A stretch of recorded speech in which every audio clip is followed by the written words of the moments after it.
Puji Tuhan, saya sampaikan selamat pagi dan salam sejahtera di dalam Tuhan kita Yesus Kristus. Haleluya.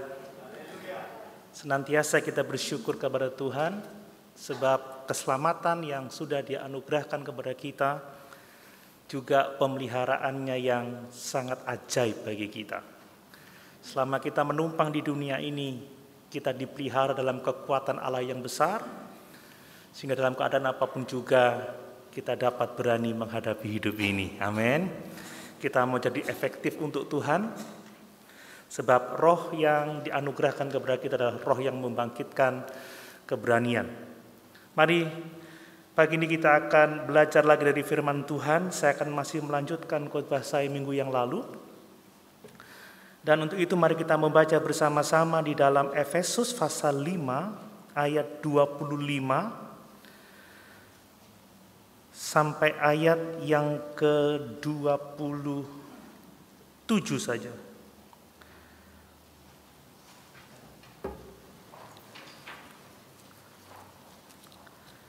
Efesus pasal 5 ayat 25 sampai 27, demikian firman Tuhan. Hai suami, kasihilah istrimu sebagaimana Kristus telah mengasihi jemaat dan telah menyerahkannya baginya untuk menguduskannya sesudah ia menyucikannya dengan memandikannya dengan air dan firman, supaya dengan demikian ia menempatkan jemaat di hadapan dirinya dengan cemerlang, tanpa cacat atau kerut atau yang serupa itu, tetapi supaya jemaat kudus dan tidak bercela. Puji Tuhan. Silakan duduk. Saya baca ulang, tadi ada salah baca saya. Hai suami, kasihilah istrimu sebagaimana Kristus telah mengasihi jemaat dan telah menyerahkan dirinya baginya. Puji Tuhan. Minggu lalu kita telah belajar bersama-sama bahwa gereja itu penting, bahwa gereja harus menjadi pusat kehidupan kita orang-orang percaya. Yesus memerintahkan supaya kita mencari terlebih dahulu kerajaan Allah dan kebenarannya, baru semua yang lain itu ditambahkan kepada kita. Kita tidak boleh membalik apa yang Tuhan tetapkan. Kita tidak boleh mengutamakan dunia baru Tuhan yang berikutnya. Tetapi jelas Alkitab berkata, cari dulu kerajaan Allah terlebih dahulu. Cari dulu kebenarannya. Maka semua yang kita butuhkan selama kita hidup di dunia ini akan ditambahkan Tuhan kepada kita. Mari saudara, di masa-masa sekarang ini sudah ada tampak banyak perbaikan, tetapi kita masih saja harus banyak tinggal di rumah untuk menjaga kesehatan, untuk memulihkan kesehatan kita pasca sakit dan lain sebagainya. Kita masih harus menjaga jarak satu dengan yang lain. Kemarin ada jemaat yang ke rumah, sudah lama tidak ketemu, kepingin salaman. Dengan berat hati saya mengangkat tangan. Itu tetap kita lakukan. Saya bilang minta maaf untuk sementara waktu. Kita masih harus menjauhi kerumunan, sehingga pertemuan-pertemuan kita sungguh sangat terbatas. Namun demikian saudara, kita harus tetap komitmen untuk membangun persekutuan tubuh Kristus. Kita harus tetap bersama-sama berkumpul untuk beribadah, menyembah Tuhan, belajar firman Tuhan bersama-sama, melayani Tuhan bersama-sama, dan menjadi alat di tangannya untuk menyatakan kemuliaannya di tengah-tengah dunia yang sudah berdosa ini. Itulah tujuan Allah bagi kita. Kita telah melakukan dengan baik, saudara. Sekalipun ada kekurangan di sana sini, tetapi kita bersyukur oleh pertolongan Tuhan kita mampu melakukan yang terbaik untuk persekutuan kita. Untuk itu kita tidak boleh lemah atau menyerah terhadap keadaan apapun juga. Ya, kita menghadapi begitu banyak penderitaan di berbagai macam sisi kehidupan. Tetapi orang-orang yang mengasihi Tuhan, dia mengutamakan kebenaran dan kerajaannya. Itu yang menjadi bagian penting dalam kehidupan kita, orang-orang yang percaya kepadanya. Nah, saya telah menyampaikan bahwa ada 3 alasan mengapa gereja itu penting dan harus menjadi pusat kehidupan kita. Yang pertama adalah karena Kristus yang mendirikan gereja. Kristus yang mendirikan jemaat. Dan yang kedua, sebagaimana ayat yang saya bacakan tadi, gereja itu penting karena Kristus itu mengasihi gerejanya. Kristus mengasihi jemaatnya dengan kasih yang memberikan nyawanya untuk jemaat. Dan yang ketiga, Kristus itu menyatakan dirinya melalui gereja, melalui orang-orang percaya. Makanya gereja itu penting, kita ini penting karena melalui kehidupan kita, orang percaya, melalui persekutuan kita, gereja Tuhan, tubuh Kristus, Tuhan akan menyatakan dirinya dan menyatakan kemuliaannya kepada dunia yang terhilang ini. Amin. Kita diciptakan segambar dan serupa dengan Allah. Kita diciptakan, dilahirkan kembali oleh benih yang tidak fana, yaitu firman Allah, supaya kita menjadi serupa dengan gambaran anaknya, supaya melalui kehidupan kita orang melihat Yesus Sang Juru Selamat itu. Ini sungguh sangat luar biasa dan ini harus menjadi perhatian kita. Mari, gereja itu penting, saudara. Kita membutuhkan gereja karena didirikan oleh Tuhan, karena Tuhan mengasihi gerejanya, dan karena melalui kita Tuhan akan menyatakan dirinya dan kemuliaannya. Nah, kita telah melihat bagian yang pertama, bahwa gereja itu penting karena Kristus yang mendirikannya. Dalam Matius pasal yang ke-16 kita sudah membaca ayat 18 sampai 19. Di antaranya dia berkata, "Engkau adalah Petrus dan di atas batu karang ini aku akan mendirikan jemaatku. Alam maut tidak akan menguasainya. Kepadamu kuberikan kunci kerajaan sorga. Apa yang kau ikat di dunia ini akan terikat di sorga, dan apa yang kau lepaskan di dunia ini akan terlepas di sorga." Gereja dibangun oleh Tuhan dan Juru Selamat kita Yesus Kristus. Gereja didirikan untuk kepentingan kita. Gereja didirikan untuk mengerjakan rencana Allah. Makanya gereja menjadi sangat penting bagi kita orang-orang percaya. Karena Yesus yang mendirikan gereja, maka gereja ini adalah milik Kristus. Amin. Saudara, Yesus mengatakan, "Aku akan mendirikan jemaatku." Kita disebut sebagai jemaat Tuhan. Ya, kadang kita bangga disebut, "Aku jemaat eklesia." Tapi lebih dari itu, kita adalah jemaat Kristus. Amin. Kita milik Kristus. Ini sangat luar biasa. Dan untuk memiliki kita, Yesus membayar dengan harga yang sangat mahal. Darahnya. Kita ini harganya mahal sekali, saudara.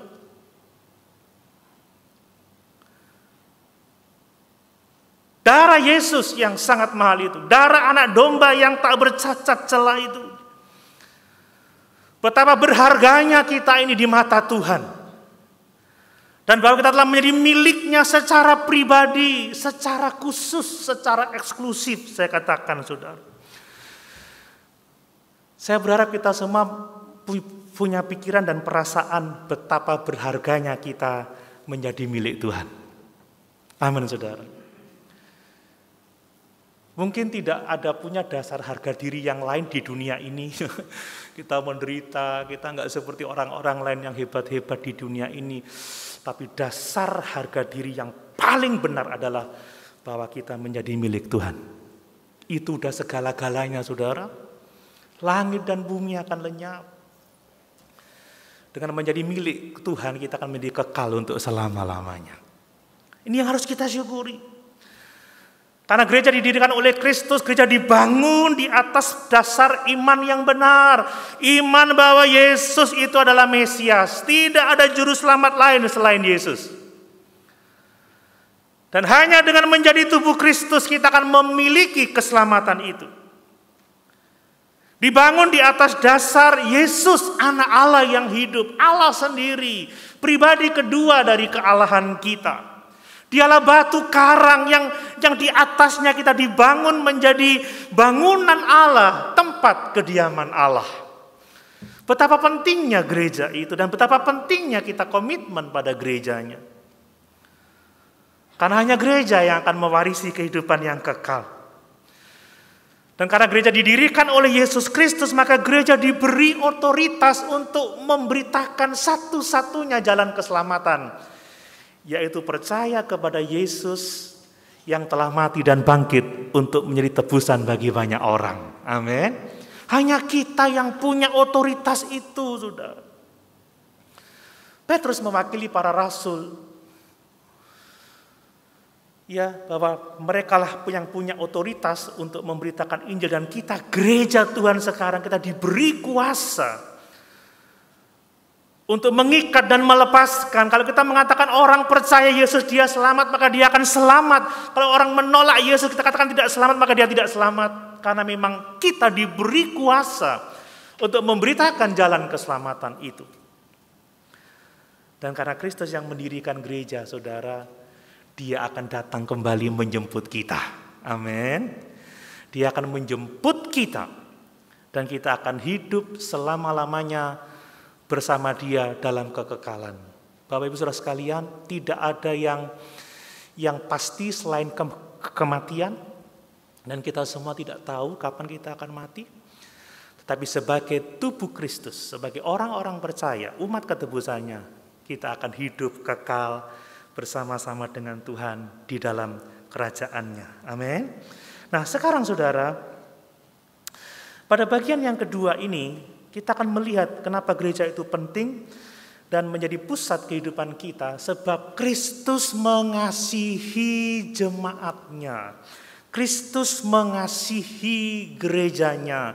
Kristus mengasihi saudara dan saya. Amin. Kristus mengasihi semua orang yang percaya kepadanya.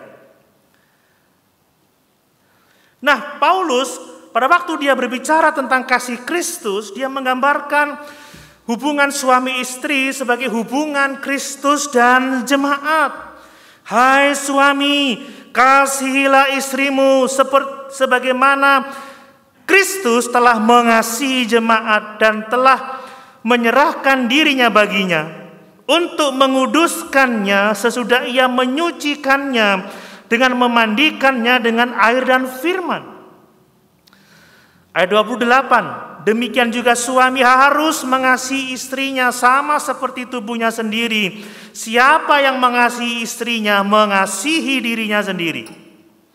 Sebab tidak pernah orang membenci tubuhnya sendiri, tetapi mengasuhnya dan merawatinya sama seperti Kristus terhadap jemaat. Dari sini kita tahu bahwa Yesus itu mengasihi jemaatnya. Yesus memelihara gerejanya. Yesus merawat tubuhnya. Jelas bahwa gereja adalah mempelai wanita Kristus yang sangat Dia kasihi. Dan Dia telah menunjukkan kasihnya kepada kita dengan rela memberikan nyawanya, supaya oleh kematiannya kita diselamatkan dari murka hukum Allah, Saudara. Ya, setiap saya melayani pernikahan, Saudara, saya melihat kedua mempelai sangat luar biasa. Mempelai pria mencintai mempelai wanitanya. Begitu luar biasa. Saya senang sudah beberapa yang menikah pada masa pandemi ini dan dapat dilayani dengan baik. Yang namanya mempelai pria itu pasti mengasihi mempelai wanitanya. Amin, Saudara. Suami mengasihi istrinya. Gereja adalah mempelai Kristus. Kristus mengasihi mempelainya. Gereja adalah tubuh Kristus yang diasuhnya, yang dirawatnya, yang dipeliharanya dengan sangat baik. Nah, Bapak Ibu Saudara sekalian, jika Kristus begitu mengasihi gereja, ya, dan Kristus rela mati untuk gerejanya, maka kalau kita mengasihi Kristus, maka kita pasti akan mengasihi gerejanya. Amin, saudara.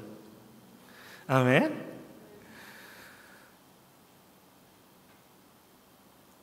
Yesus berkata apa? Barang siapa mengatakan mengasihi Allah tetapi membenci sesamanya, dia menipu diri sendiri.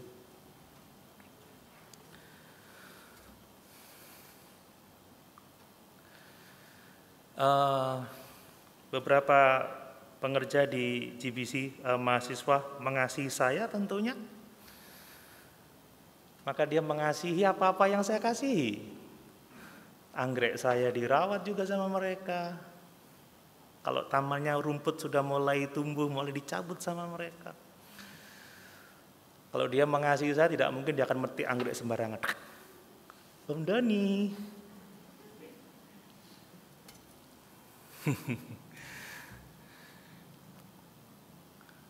Kalau kita mengaku mengasihi Kristus tetapi membenci orang-orang percaya yang lain, itu akan membuat dia marah, saudara. Karena kita membuktikan bahwa diri kita tidak mengasihi apa yang dikasihinya. Itu sebabnya mari, saudara. Gereja itu penting, orang-orang percaya itu penting. Mari kita memenuhi panggilan kita sesuai dengan karunia-karunia pelayanan yang dipercayakan kepada kita. Mari kita menyatakan kasih kita dengan menyerahkan hidup kita untuk menolong jemaat Tuhan yang mengalami kebutuhan. Justru disinilah kasih kita diuji. Dengan mudah kita mengatakan aku mengasihi Tuhan tanpa tanggung jawab mengasihi sesama. Semua bisa melakukan itu. Tapi sekarang Tuhan mengatakan kalau engkau mengasihi Tuhan, maka engkau harus mengasihi jemaat yang kukasihi. Memang senang kita tinggal di surga bersama Abraham, Ishak, Yakub, bapak-bapak gereja yang luar biasa. Tapi tinggal dengan sesama orang percaya itu sesuatu yang tidak akan menjadi mudah. Bergaul dengan orang-orang percaya yang masih bertumbuh, yang masih berproses, yang masih banyak kekurangan, yang masih banyak kelemahan, kadang menjengkelkan. Itu bukan sesuatu yang mudah. Tetapi kalau kita mengasihi Kristus, maka kita harus mengasihi mereka dan menolong mereka untuk bertumbuh seperti yang Tuhan inginkan atas gerejanya. Amin. Ini tanggung jawab kita. Aku nang gereja pokoknya teko keri mulai dhisik, wis males hubungan dengan jemaat yang lain. Saudara tidak mengasihi Tuhan.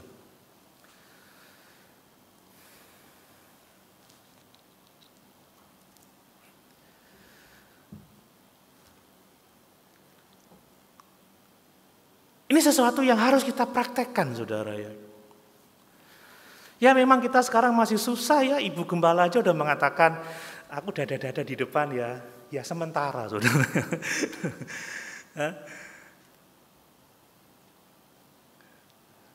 Bu, nanti kalau sudah divaksin semua, udah resikonya berkurang 65%, 70%, salaman setengah jam. Apa kabar ya? Lama udah ketemu, loro om. Jok nemen-nemen mereka sih. Sekarang mau disalami, tapi hati saya hancur waktu melakukan itu, saudara. Benar, wah susah.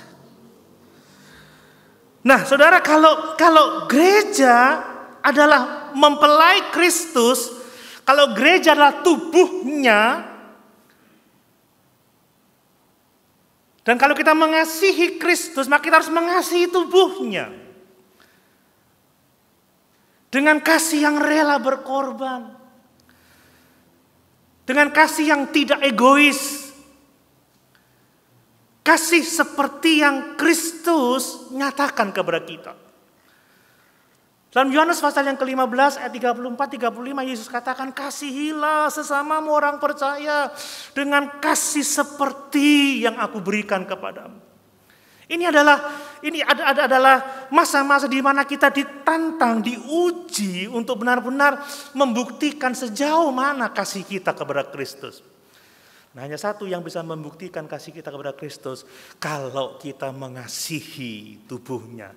Kalau kita mengasihi mempelainya, kalau kita mengasihi gerejanya, kalau kita mengasihi jemaatnya. Makanya Rasul Yohanes dalam 1 Yohanes 1 mengatakan, jika seseorang berani mengatakan aku memiliki persekutuan dengan Tuhan tetapi tidak mengasihi saudaranya atau membenci saudaranya, dia menipu diri sendiri. Saudara, kita harus mengasihi orang-orang percaya yang kita kenal. Amin. Saya bersyukur diakonia masih berjalan dengan baik. Kita harus bersyukur dengan itu. Pembagian keperluan tetap bisa berlaku karena kita mengasihi tubuh Kristus. Amin, saudara. Ini sesuatu yang harus kita pertahankan, bahkan harus lebih kita tingkatkan. Supaya melalui kehidupan kita, Tuhan dipermuliakan. Nah, yang ketiga, saudara. Gereja itu penting karena apa? Karena Kristus itu akan menyatakan dirinya kepada dunia yang berdosa ini melalui kita, gerejanya. Tidak melalui yang lain. Memang langit dan bumi menyatakan kemuliaan Allah. Cakrawala menceritakan kebaikannya. Tetapi untuk menyatakan siapa dirinya, apa yang dipikirkannya, apa yang telah dilakukannya bagi umat manusia, dia akan menyatakan diri dan kemuliaannya melalui kita. Coba kita baca di dalam Efesus pasal 3 ayat 8 sampai ayat yang ke-11. Efesus pasal 3 ayat 8 sampai ayat yang ke-11.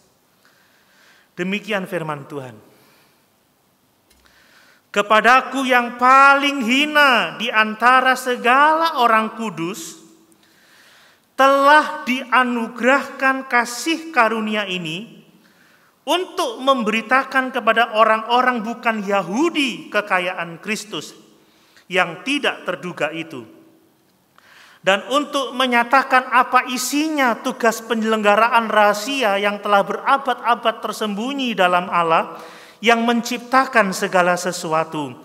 Supaya sekarang oleh jemaat diberitahukan pelbagai ragam hikmat Allah kepada pemerintah-pemerintah dan penguasa-penguasa di sorga sesuai dengan maksud abadi yang telah dilaksanakannya dalam Kristus Yesus Tuhan kita. Amin. Kepada jemaat telah dipercayakan untuk memberitakan pelbagai ragam hikmat Allah. Tidak hanya kepada manusia-manusia sebagaimana pada umumnya kita kenal, tetapi kepada pemerintah-pemerintah, kepada penguasa-penguasa di sorga. Wow, luar biasa, saudara. Artinya apa? Bahwa Yesus mau menyatakan dirinya, mau menyatakan kemuliaannya, mau menyatakan hikmatnya, mau menyatakan rencananya kepada seluruh makhluk hidup melalui kita. Paulus dengan rendah hati dia mengatakan, kepada aku yang paling hina ini. Nah, kalau Paulus paling hina, lah saya ini bagaimana? Kita ini bagaimana? Kalau dia paling hina. Dia mengatakan itu karena dia telah menganiaya jemaat, saudara. Ya, telah dianugerahkan kasih karunia untuk memberitakan kepada orang Yahudi kekayaan Kristus yang tidak terduga, menyelenggarakan rencana Allah yang besar. Supaya oleh jemaat, supaya oleh kita orang-orang percaya, diberitakan pelbagai ragam hikmat kepada penguasa-penguasa, pemerintah-pemerintah, penguasa-penguasa di sorga, penguasa-penguasa di sorga. Ini sungguh sangat luar biasa. Itu kita, saudara. Jadi mari kita melihat, oh ini jemaat ini yang akan menyampaikan beragam hikmat. Makanya kenapa saya setia melakukan tugas saya, mengajar, berkhotbah, supaya jemaat dapat memberitakan pelbagai ragam hikmat. Ini sesuatu yang luar biasa. Gereja itu adalah sarana Allah untuk mencapai tujuannya yang kekal. Apa? Kristus dimuliakan, saudara. Coba kita lihat di dalam Efesus 1 ayat 9 sampai 12. Efesus 1 ayat 9 sampai 12. Demikian firman Tuhan. Sebab ia telah menyatakan rahasia kehendaknya kepada kita sesuai dengan rencana kerelaannya, yaitu rencana kerelaan yang dari semula telah ditetapkannya di dalam Kristus sebagai persiapan kegenapan waktu untuk mempersatukan di dalam Kristus sebagai kepala segala sesuatu, baik yang di sorga maupun yang di bumi. Aku katakan di dalam Kristus karena di dalam Dialah kami mendapat bagian yang dijanjikan. Kami yang dari semula ditentukan untuk menerima bagian sesuai dengan maksud Allah yang di dalam segala sesuatu bekerja menurut keputusan kehendaknya. Supaya kami, perhatikan, yang sebelumnya telah menaruh harapan pada Kristus boleh menjadi puji-pujian bagi kemuliaannya. Amin. Saudara dan saya, orang-orang percaya, gereja Tuhan menjadi puji-pujian dan kemuliaan Tuhan kita Yesus Kristus. Ya, sebagaimana kalau kita melihat anak orang yang cakap, yang terampil, anaknya sopo, bapaknya opo ya, ibu hebat kan gitu, saudara. Wah, kalau kita melihat, kalau dunia melihat kita dan mengatakan betapa luar biasanya Tuhan orang Kristen itu artinya kita menjadi puji-pujian dan kemuliaan bagi Tuhan kita. Amin, saudara. Ini tanggung jawab kita setiap orang yang percaya. Ini tanggung jawab yang sangat besar, saudara. Ya, dalam Kolose 1 ayat 20 kita lihat, Kolose 1 ayat 20. Ditulis seperti ini. Dan oleh Dialah ia memperdamaikan segala sesuatu dengan dirinya, baik yang ada di bumi maupun yang ada di surga, sesudah ia mengadakan pendamaian oleh darah salib Kristus. Amin, saudara. Kenapa? Kenapa dia mengadakan pendamaian oleh darah salib Kristus? Karena pendamaian itu menjadi puji-pujian dan kemuliaan bagi Allah kita. Kita bisa berbangga, kalau aku mati aku masuk surga. Kenapa? Karena Yesus mengasihi kita. Amin, saudara. Itu kemuliaan bagi Tuhan. Sekarang aku tidak lagi terasing dari Tuhan. Aku memiliki persekutuan dengan Allah karena Yesus telah mengasihi kami orang-orang percaya. Itu menjadi kemuliaan bagi Tuhan Allah kita. Itu besar, itu heran untuk orang-orang yang tidak percaya. Dan kita berharap supaya melaluinya orang beroleh iman dan diselamatkan. Jadi kita adalah bait Tuhan, kita adalah rumah Roh Kudus, kita adalah rumah Allah yang melaluinya Tuhan menyatakan kemuliaannya. Dalam 1 Korintus pasal yang ke-6 dikatakan, tidak tahukah kamu bahwa tubuhmu adalah rumah Allah, bait Roh Kudus, di mana Allah berkenan diam dan menyatakan dirinya, saudara. Dan kalau kita sungguh-sungguh hidup dalam pimpinan Tuhan, kita akan menyatakan Tuhan dan menyatakan kemuliaannya di tengah-tengah dunia yang berdosa ini. Makanya mari, saudara, di masa-masa yang sukar ini, kita mau tampil bukan untuk diri sendiri.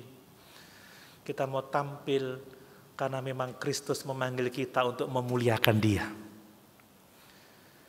Kita mau bergerak, kita mau efektif untuk Tuhan. Karena apa? Karena kita telah ditetapkan untuk menjadi puji-pujian dan kemuliaan bagi namanya. Pada saatnya nanti ketika kita menghadap tahtanya, kita mendengarkan kata-kata yang indah itu, sabaslah hei hambaku yang baik dan setia, masuklah dalam kebahagiaan Tuhanmu. Amin, saudara. Itu luar biasa. Nah, persoalannya adalah bagaimana kita dapat mengungkapkan Kristus dan kemuliaannya. Bagaimana Kristus dapat dinyatakan melalui hidup kita. Saudara, yang menjadi penting bagi kita untuk kita lakukan di masa-masa yang sukar ini adalah bahwa sebagai gereja Tuhan, kita harus komitmen menjunjung tinggi firman Allah. Dan kita harus komitmen untuk memberitakannya di tengah-tengah dunia yang terhilang ini. Amin. Itu cara untuk kita bisa menyatakan Kristus, menyatakan kemuliaannya kepada dunia. Menjunjung tinggi firman Allah. Memberitakan firman Allah. Orang sekarang banyak ingin mendengar apa yang ingin mereka dengar. Tetapi bagi kita, saudara, kita harus mendengar apa yang Tuhan ingin katakan kepada kita. Sekalipun itu sesuatu yang tidak ingin kita dengar, hendaklah telinga kita tertuju pada firman Tuhan. Sebab firman diberikan untuk kebaikan kita. Firman diberikan untuk keselamatan kita. Firman diberikan untuk pertumbuhan rohani kita. Dengar apa yang Tuhan mau katakan kepada kita. Bukan dengar apa yang ingin saudara dengar. Sekarang orang banyak berkata, aku mau dengar khotbah tentang ini, aku mau dengar khotbah tentang ini. Tidak salah. Tapi semua yang ditulis di Alkitab harus dibaca dan disampaikan. Dengar semua yang Tuhan katakan kepada kita. Itu artinya kita menjunjung tinggi firman Allah dan menjunjung tinggi kebenarannya. Memberitakan kebenarannya.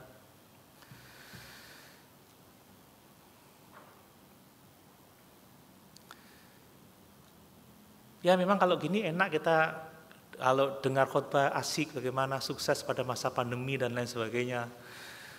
Dan itu asik. Tapi kalau mendengar rencana Allah kadang kita aku tidak butuh itu sekarang. Tapi Tuhan tahu apa yang menjadi kebutuhan kita. Amin. Saudara, firman Tuhan itu sangat penting bagi kita dan dikatakan bahwa kita orang-orang percaya adalah tiang penopang dan dasar kebenaran. Saudara dan saya loh, bukan yang lain. Kita ini tiang penopang dan dasar kebenaran. Coba kita lihat dalam 1 Timotius 3, 1 Timotius 3 ayat 14 sampai 16.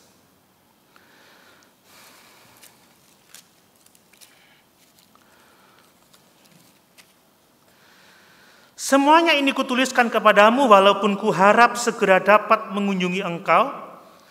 Jadi jika aku terlambat, sudahlah engkau tahu bagaimana orang harus hidup sebagai keluarga Allah, yakni jemaat dari Allah yang hidup, tiang penopang dan dasar kebenaran. Dan sesungguhnya agunglah rahasia ibadah kita. Dia yang telah menyatakan dirinya dalam rupa manusia dibenarkan dalam roh, yang menampakkan dirinya kepada malaikat-malaikat, diberitakan di antara bangsa-bangsa yang tidak mengenal Allah, yang dipercayai di dalam dunia, diangkat dalam kemuliaan. Amin. Kita ini tiang penopang dan dasar kebenaran.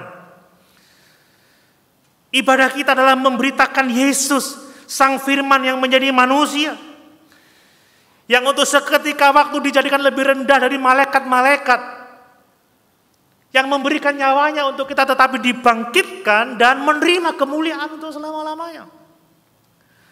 Di dunia ini saudara ada banyak hal yang harus kita perhatikan dan harus kita luruskan. Dalam Yohanes pasal 8 mengatakan bahwa iblis itu adalah bapa segala dusta. Tetapi Yesus mengatakan, kamulah tiang penopang dan dasar kebenaran. Amin saudara. Yesus menguduskan kita dalam firman, dalam kebenaran, supaya kita menjadi orang-orang yang memberitakan kebenaran. Itu sebabnya kita harus benar-benar menjunjung tinggi firman Allah. Kita harus benar-benar memberitakan firman Allah. Kita harus mau mendengar apa yang Tuhan ingin kita dengar. Apa yang Tuhan katakan kepada kita. Bukan apa yang kita ingin dengar, tetapi apa yang Tuhan inginkan kita dengar. Yaitu sesuatu yang harus kita perhatikan. Kita melihat bahwa kebenaran firman Allah itu selalu diserang dari berbagai macam sisi, saudara. Kenapa? Karena hidup kita sangat bergantung kepada kebenaran firman Allah. Ingat, iman timbul dari pendengaran akan firman Allah. Injil adalah kekuatan Allah yang menyelamatkan setiap orang yang percaya. Jadi setan mau menyerang semua kebenaran firman Allah. Supaya kita tidak berpegang kepadanya. Bahkan kuasa kegelapan memutarbalikkan firman Allah supaya kita tertipu, saudara. Injil bukan soal bagaimana cara kita hidup sukses, cara kita hidup bahagia, cara kita untuk mendapatkan seluruh isi dunia. Sekalipun kalau kita sungguh-sungguh percaya kepada Yesus, Tuhan bisa memberkati kita itu semua. Amin. Tetapi Injil bukan soal itu. Injil firman adalah soal bagaimana kita manusia berdosa didamaikan dengan Allah. Bagaimana kita yang terasing dari Allah beroleh persekutuan dengan Allah. Dan bagaimana kita yang percaya menjadi baitnya yang kudus untuk menyatakan kemuliaannya kepada dunia yang terhilang ini. Setiap orang yang sungguh-sungguh taat firman pasti akan berbuahkan kedewasaan rohani. Dan kalau kita dewasa rohani, Tuhan akan memberkati kita supaya kita kaya dalam pelbagai kebajikan. Amin, saudara.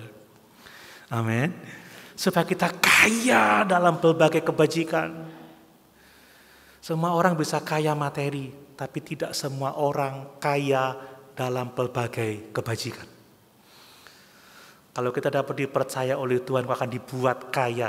Karena penabur benih tidak akan pernah kehilangan benih. Orang yang suka menabur, benihnya akan dipelihara oleh Tuhan. Amin, saudara. Akan selalu ada benih untuk ditabur. Ini yang menjadi penting bagi kita. Yang berikutnya, saudara. Bagaimana kita bisa menyatakan kemuliaan Kristus? Kita harus memiliki watak Kristus, memiliki karakter Kristus. Dan kita harus dapat membangun hubungan seperti Kristus melakukannya. Ini menjadi sesuatu yang sangat penting, saudara. Tadi kita sudah baca dalam Efesus pasal yang kelima, bahwa tujuan Kristus adalah supaya untuk menguduskan jemaat sesudah ia menyucikannya dengan memandikannya dengan air dan firman. Supaya dengan demikian ia menempatkan jemaat di hadapan dirinya dengan cemerlang tanpa cacat atau kerut atau yang serupa itu. Tetapi supaya jemaat kudus dan tidak bercela. Untuk kita dapat menyatakan Kristus dan kemuliaannya, kita harus hidup dalam keserupaan dengan Kristus. Kita harus kudus, tidak bercacat, tidak bercela. Kita harus memiliki kemampuan untuk menjalin hubungan dengan Tuhan dan sesama orang percaya seperti Yesus telah melakukannya.